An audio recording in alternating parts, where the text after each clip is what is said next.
Hello my dear sweethearts, कैसे हैं आप सब। आई होप आप सब बढ़िया ही होंगे। सबसे पहले तो थैंक यू सो मच जो मेरी स्टोरी देख रहा है, जो मेरी स्टोरी लाइक कर रहा है और जो मेरी स्टोरी पर कमेंट कर रहा है, उसके लिए बहुत बड़ा वाला थैंक यू। तो अभी तक आपने इसका प्रीवियस पार्ट नहीं देखा है तो देख कर आइए, तब तक हम आगे सुनते हैं। तो हमने सुना था कि आध्या और आरुषि कॉल पे बात कर रहे थे, जिसमें आरुषि कहती है मुझे लग ही रहा था इस सब के पीछे तुम ही हो सकती हो। तभी आध्या कहती है मिस आरुषि, ये तो बस अभी शुरुआत है, आगे आगे देखिए क्या होता है। तुम तो डॉक्टर हो ना, सबकी जान बचाती हो, मैं भी देखती हूँ खुद को कैसे बचा सकती हो। देन आध्या कॉल कट कर देती है। दूसरी तरफ आरुषि देखती है कि उसके घर के बाहर बुलडोज़र खड़े हैं। आरुषि वहाँ जाती है और कहती है क्या क्या क्या कर रहे हैं आप लोग। तभी सामने से वो आदमी कहता है मैम आपके पास एक लीगल नोटिस आया था, तो बस हम वो काम पूरा करने आए हैं। तभी आरुषि कहती है इतनी जल्दी, मतलब किसी ने हमें बताया नहीं है। तभी वो आदमी कहता है सॉरी मैम, पर हमने आपको लीगल नोटिस भेजा था। सर, अगर आप ये चीज़ तोड़ेंगे तो मेरा आधा घर टूट जाएगा। तभी सामने से वो आदमी कहता है सॉरी मैम, हम इसमें कुछ नहीं कर सकते। देन आरुषि कहती है ओके ओके, एक दिन का समय मिलेगा, मैं बात करूँगी ऑफिस में। सामने से वो आदमी कहता है कि सॉरी मैम, पर हमारे पास ये सब का कोई राइट नहीं है, हम आपको टाइम नहीं दे सकते, आपको ऊपर ऑफिस में ही बात करनी पड़ेगी। हम हमारा काम करेंगे। ओके, 2 घंटे दीजिए, मैं बात करके आती हूँ।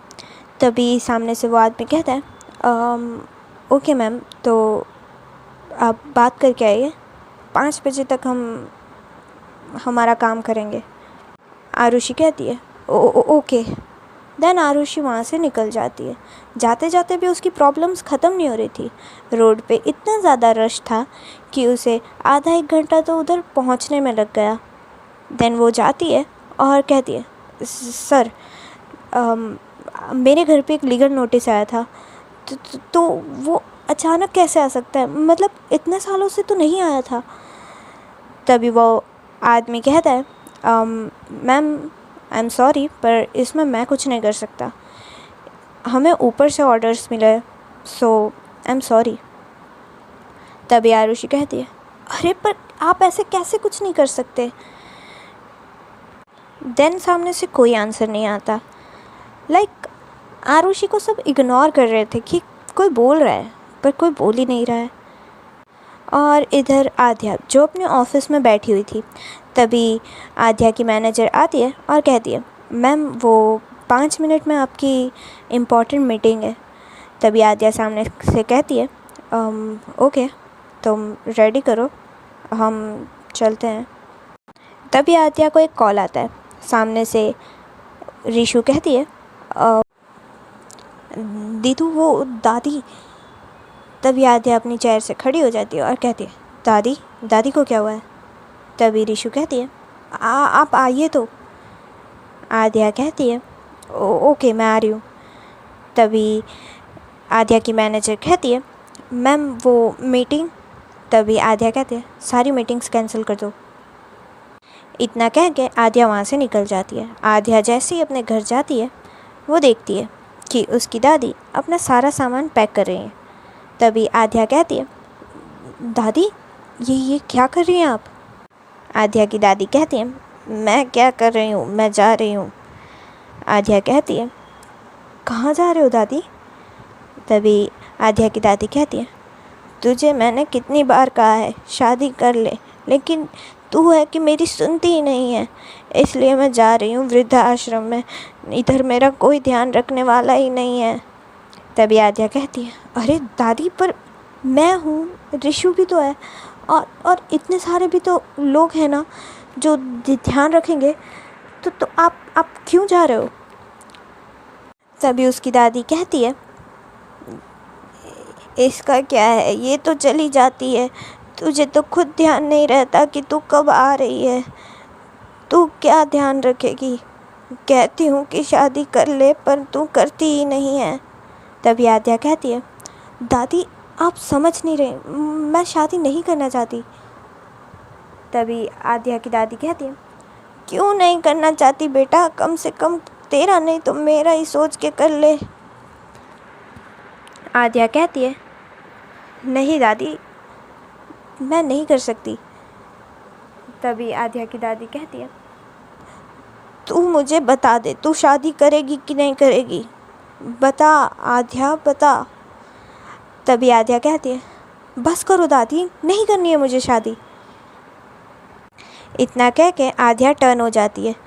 तभी आद्या की दादी कहती है, आद्या, और इतना कह के वो बेहोश हो जाती हैं। तभी आद्या पीछे मुड़ती है और देखती है कि उसकी दादी बेहोश हो गई हैं। तभी आद्या कहती है, दादी, और इतना कह के उनकी दादी के पास जाती है। तभी रीशु से आद्या कहती है, तुम दादी को संभालो, मैं डॉक्टर को बुलाती हूँ। और आद्या डॉक्टर को कॉल करती है। डॉक्टर आता है और उनकी दादी का चेकअप करता है। तभी डॉक्टर कहता है, मैम आप ज़रा बाहर आइए। तभी आद्या कहती है, डॉक्टर कुछ ज़्यादा सीरियस तो नहीं है ना। तभी डॉक्टर कहता है, इनको शायद कोई स्ट्रेस हुआ है क्योंकि इनकी बीपी बहुत ज़्यादा हाई हो गई है, तो शायद आप जो भी ये कह रही हैं वो कर देना चाहिए आपको, और देखिए कि इन्हें ज़्यादा स्ट्रेस ना हो। आद्या कहती है, ओके डॉक्टर। इतना कह के आद्या अगेन अपनी दादी के रूम में आती है और नीचे बैठ जाती है और अपनी दादी का हाथ पकड़ती है और उन्हें कहती है, ओके दादी, आप जैसा चाहेंगी ना वैसा ही होगा, बस प्लीज़ आप अपना ध्यान रखिए। तभी आद्या की दादी कहती हैं, अरे बेटा मैं तो अपना ध्यान रख ही लूँगी, पर मैं चाहती हूँ कि चल तू अपने लिए ना सही मेरे लिए ही शादी कर ले। तू तो चली जाती है, तुझे खुद नहीं पता होता है कि घर में कब आना है, कब जाना है, कब खाना है। और ये रीशु, ये भी अपनी पढ़ाई में व्यस्त रहती है, तो अब मुझे भी तो कोई चाहिए ना जो मेरा ध्यान रखे। मेरे पास कितने ही दिन बचे हैं, गिने चुने 4 दिन बचे हैं मेरे पास। तभी आद्या कहती है, ओके दादी, पर आप ये सब मत बोलिए, आप जैसा कहेंगी ना मैं वैसा करूँगी, आप जिससे कहेंगी ना उससे शादी कर लूँगी। तभी आद्या की दादी कहती है, ना बेटा ना, मैं नहीं, तुम ही पसंद करोगी और जाओ तुम ही शादी करना तुम्हारी पसंद से। आद्या कहती है, ठीक है दादी। तभी उसकी दादी कहती है, ठीक है नहीं, तुम्हारे पास 10 दिन हैं, 10-15 दिन दिए मैंने तुम्हें, उसमें तुम्हें शादी करनी ही पड़ेगी। आद्या ओके कहती है और वहाँ से निकल जाती है। उसके जाने के बाद रीशु और रीशु की दादी वो दोनों एक दूसरे को आंख मारते हैं और हाई फाई करते हैं। तभी रीशु कहती है, अरे वाह दादी, क्या एक्टिंग की है आपने तो। इधर आरुषि को कॉल आती है उसकी मॉम की। उसकी मॉम सामने से कहती है, बेटा कहाँ है तू। तभी आरुषि कहती है, हाँ मॉम, बस मैं आ ही रही हूँ। उसकी माँ कहती है, जल्दी आ जा। और आरुषि वहाँ पे जाती है और देखती है कि उसका घर तो टूट चुका है। सेंस आगे का जो हिस्सा होता है बालकनी टाइप, वो टूटा है, उतना हिस्सा तोड़ा गया है। तभी आरुषि का भाई आरुषि के पास आता है और आरुषि से कहता है, दीदी देखो ना, हमारा घर तोड़ दिया। आरुषि कुछ नहीं कहती, बस वो नीचे बैठती है और अपने भाई को हक कर लेती है। देन वो खड़ी होती है और जाती है अपने डैड के पास और अपने डैड के पास जाके बैठती है। तभी उसके डैड कहते हैं, बेटा, ये सब क्या हो रहा है? अचानक से इतनी मुश्किलें क्यों आ रही हैं? आरुषि अपने डैड को कहती है, कोई बात नहीं पापा, कभी कभी होता है, मुश्किलें ही मुश्किल होती है, बाद में सब ठीक हो जाता है। और बप्पा है ना हमारे साथ, कुछ नहीं होगा। देन आरुषि अपने डैड को हक कर लेती है और अपने भाई को भी कहती है, छोटा मंकी तू भी आ जा। और वो भी आ जाता है। देन सब लोग हक करते हैं। इधर आद्या जो अपने रूम में बैठी हुई थी, तभी आद्या को एक कॉल आती है और सामने से वो आदमी कहता है, मैम आपने जैसा कहा था वैसा हो गया है। तभी आद्या एक मिस्टीरियस सी स्माइल देती है और फ़ोन कट कर देती है। तभी आद्या कहती है, आरुषि, और उसी गाल पे हाथ रखती है जिस पर आरुषि ने मारा था। आद्या कहती है, मैंने तुम्हें कहा था ना, मैं तुम्हारी लाइफ हेल बना दूंगी। सेकेंड डे आरुषि अपनी मॉम से कहती है, माँ मैं क्लिनिक जा रही हूँ। तभी आरुषि की मॉम कहती है, बेटा कुछ खा के तो जा। तभी आरुषि कहती है, नहीं माँ भूख नहीं है, बाद में खाऊंगी।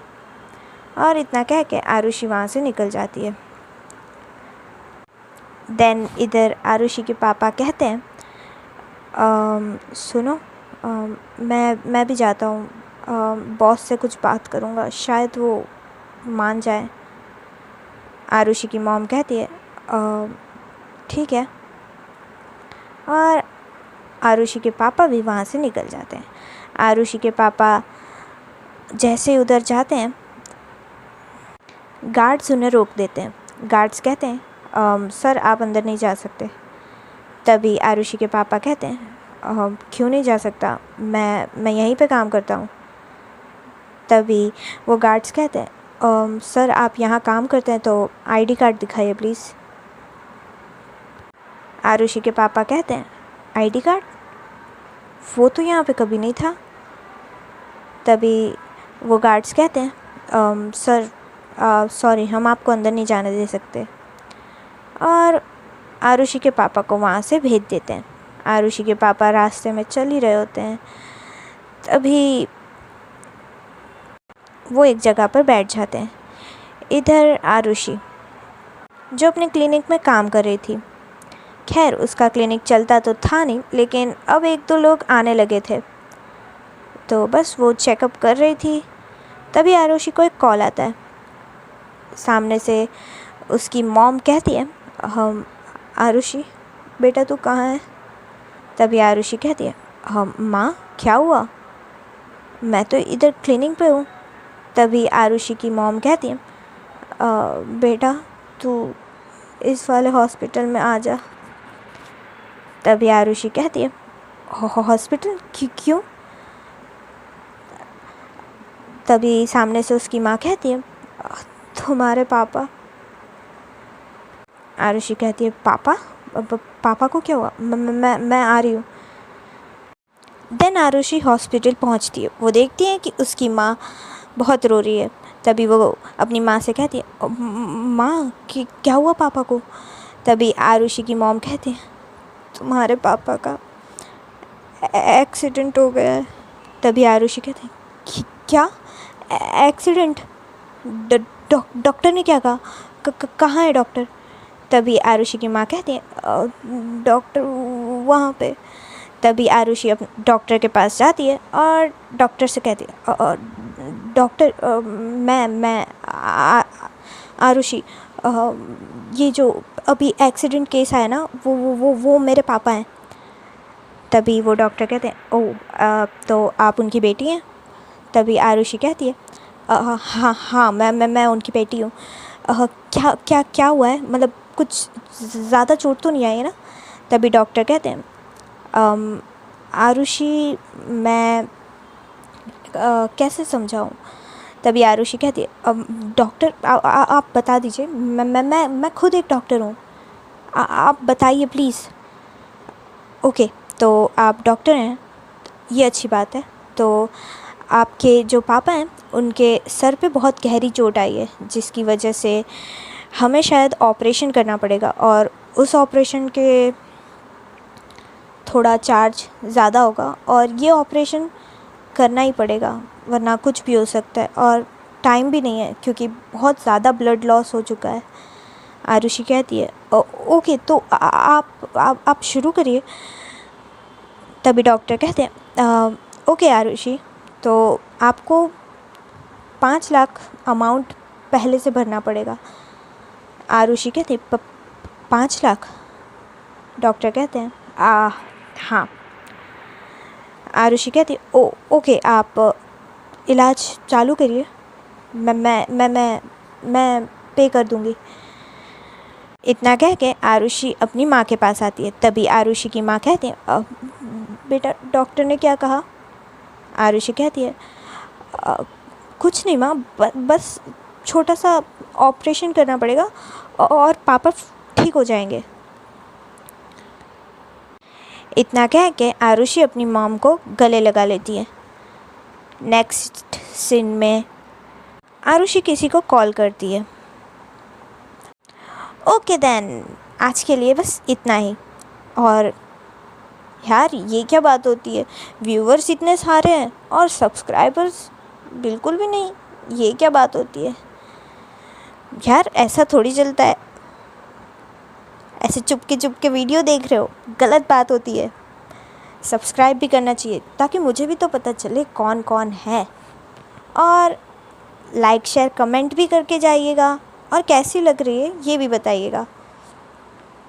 Okay then, bye bye, tata, Radhe Radhe.